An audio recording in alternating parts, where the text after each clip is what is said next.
Hello, everyone, and welcome to part two of season 3, episode 8, Star Trek Discovery Sanctuary. Okay, first, shout out to I don't know if you guys remember Amanda tapping Carter from SG1, but she made this what started off as a web series for a minute. I think the first season was uh, on YouTube, but it was called Sanctuary, and then it got picked up and was actually something on TV, I think on the Sci-Fi Network, but it was called Sanctuary. And there was a lot of familiar faces from SG1 and a lot of things like that, but it was a good show. But anyway, Sanctuary. So we left off with talking about the trail, I believe it was, and how we decided to call them, and just the whole redesign of the trail is just, it's throwing me off, man. It's throwing me off because is she having a relationship with her trill boyfriend self that's inside her and that she got in contact with that's not talking to her right now because of maintaining distance? And I don't know what's going on with that. I don't know what's going on with that, but whatever. Sort of Viridian. A Viridian is a ship that I'm gonna have to say should have been able to easily destroy Book Ship. And to be down to 10% shield power. Okay, get this right. So, spoilers again. So, we get down, she said, the computer says, shield strength remaining 10%.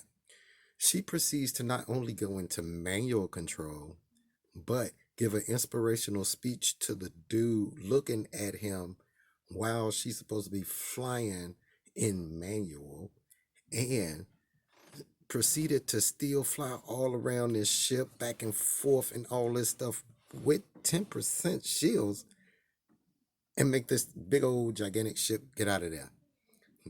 I'm gonna have to say, Book Ship is not the Defiant. It is not the Defiant. Come on with that. Come on with that. So, the cello moments. I'm gonna have to say the particular cello moment in here that Nadira was playing. It reminded me of SG1's Endgame one, which is why Carter popped in my head. Carter was playing that I forget what sonnet that was, but it was a beautiful sonnet. But to have Stamets jump in on the piano, that was a pretty cool thing. I've always loved Star Trek for their music and their attention to really good um, um, sonnets and classical music. So now Karim, Karim Book's brother, that dude is, he just a smooth dude to me. He just smooth. He one of those dudes that's smooth. That's all I gotta say. He a smooth dude. Now, Orions as slaves. Now, they talked about how Orions used to be slaves. And in canon, that's true ish. But what they used to do is the women used to sell them, have the men sell them into slavery so that they can basically take over who the rich people who bought them. The rich people, the men who bought those slaves, will end up becoming slaves to the Orion women that they bought. And that's what I was always curious about, as far as how they're not handling the Orions right, as far as in lower decks. I mean, yeah, it's the Orion slave women, and right, as far as in lower decks and in Discovery as well. I'm gonna have to say Saru is always the man. Saru just inspires me. He inspires me. Okay, yeah. So it's a bootleg video. It's a bootleg Star Trek video. Don't judge me. Don't judge my bootlegness. Okay. Now I'm gonna have to say the Andorian's reaction when the cat jumped on his lap. Oh, that almost made me blow a bug out my nose too. That whole snot bubble right there. It's just a snot bubble. Not in real life. That would have been kind of nasty. But I just got a kick out of that. So, men, brother squabbles. I'm gonna have to say, if you're a female, all right, and you happen to see two guys who are either lifelong best friends or brothers or something like that, and they get into a physical altercation, which usually happens sometimes with guys, especially when they've known each other long, just relax. Don't try to intervene. Don't pull a gun on nobody. None of that. They'll work it out.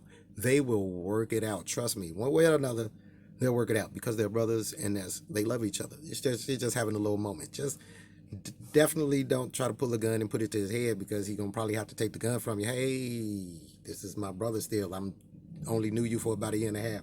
So I'm still trying to figure out why the Andorians look weird and why the Andorians, one of the founders, one of the founding members of the Federation, would now resort to telling their kids that the Federation, it's like boogeyman tales and stuff about the Federation. Oh my God, what did the Federation do? What happened after the burn?